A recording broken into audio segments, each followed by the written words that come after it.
अस्सलामु अलैकुम वरहमतुल्लाहि वबरकातुहू। कुछ बहन और भाइयों की तरफ से एक सवाल ये किया जाता है कि मंगेतर से फ़ोन पर बात करना कैसा है, क्या उससे बात कर सकते हैं। बहुत सारे घरों में ये देखा गया कि कहीं अगर रिश्ता हो जाता है, एंगेजमेंट हो जाती है, तो पूरी पूरी फैमिली उस लड़के से बात करती है। न सिर्फ ये कि वो लड़की जो उसके निकाह में आने वाली है, बल्कि उस लड़की की बहनें, उसकी भावजें वगैरह सारे उससे बात करते हैं। हालांकि वो गैर महरम है और भावजों के लिए, जो लड़की की भावज हैं, उनके लिए तो हमेशा वो गैर महरम ही रहेगा। लेकिन बहरहाल एक ये गलत तरीक़ा चल पड़ा है कि लोग इस तरह बात करने लगे हैं। फिर इस पर सवाल ये आता है लोगों की तरफ से कि क्या मंगेतर से फ़ोन पर बात कर सकते हैं या नहीं। तो जब ये जवाब दिया जाता है कि जी नहीं कर सकते, क्योंकि वो आपका गैर महरम है, नाजायज़ है उससे बात करना, लिहाजा उससे क़तअन बात ना करें।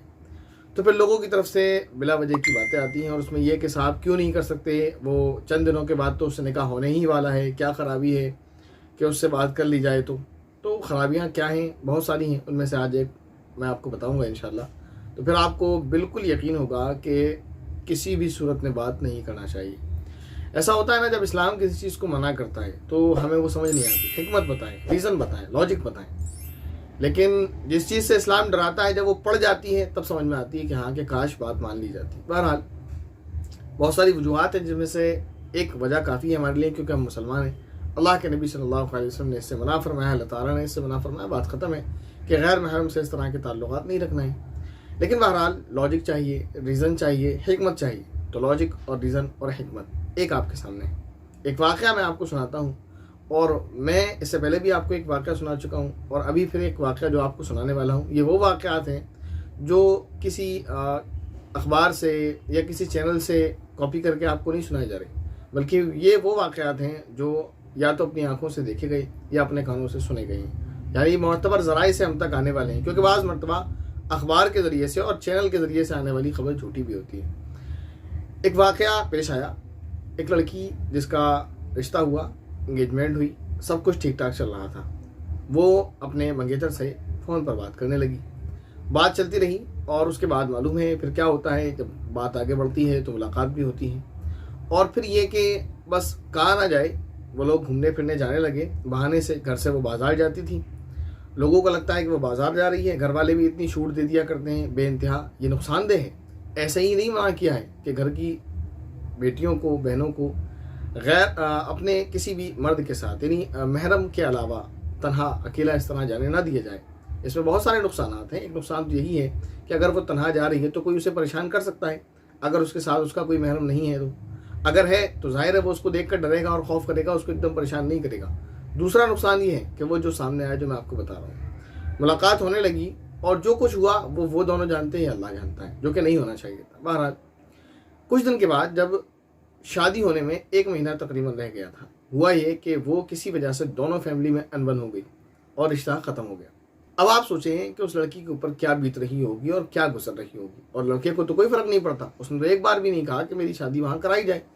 रिश्ता ख़त्म हो गया तो ख़त्म हो गया। जब लड़की ने अपने घर वालों को ये बात बताई कि ये रिश्ता ज़रूर होना चाहिए, वरना बहुत बड़ा नुकसान हो जाएगा, तो लड़की वालों को भी बड़ा सदमा पहुँचा कि बात यहाँ तक पहुँच चुकी है। लेकिन बहरहाल जो नहीं होना चाहिए था वो हुआ। अब यहाँ लड़की वाले मजबूर भी हो गए थे, क्योंकि उनके ऊपर एक प्रेशर भी था, मजबूरी भी थी, इज़्ज़त की भी बात थी, बहुत सारी बातें थी। उसके फिर उन्होंने, अभी तो उनको नहीं मालूम था मामला क्या है, तो इस वजह से दोनों फैमिलीज़ ने अपनी किसी बात पर बात बिगाड़ ली। लेकिन अब लड़की वाले चाहते भी थे तो लड़के वाले राज़ी ना होते थे, क्योंकि लड़के ने भी मना कर दिया था कि आपने बात ख़त्म कर दी है, अब अगर वो वहाँ से आए भी ना तो आप उस बात को रखिएगा नहीं, बात मानिएगा नहीं, उनकी बिल्कुल रिश्ता ख़त्म कर देना है। और बहुत सारी बातें हैं जो मैंने आपको नहीं बताई इस बीच में, जो बता देना थोड़ी सी हया के भी ख़िलाफ़ है, नहीं बताई जा सकती हैं कि उस लड़के के कलिमात क्या थे, क्या अल्फाज थे।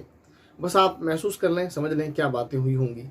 तो ये एक नुकसान जो मैंने आपको बताया कि अब आपके जहन में एक सवाल शायद आ सकता है, किसी के आपसे मुराद, किसी के जहन में कोई कह सकता है कि वो एक वाक़या है, इंडिविजुअल है, सब तो ऐसे नहीं होते, हर कोई तो ऐसा नहीं करता। तो मेरा उसको, जिस बहन के जहन में ये ख्याल आए, क्या खुदा ना करे आपको उसी एक में से बनना है?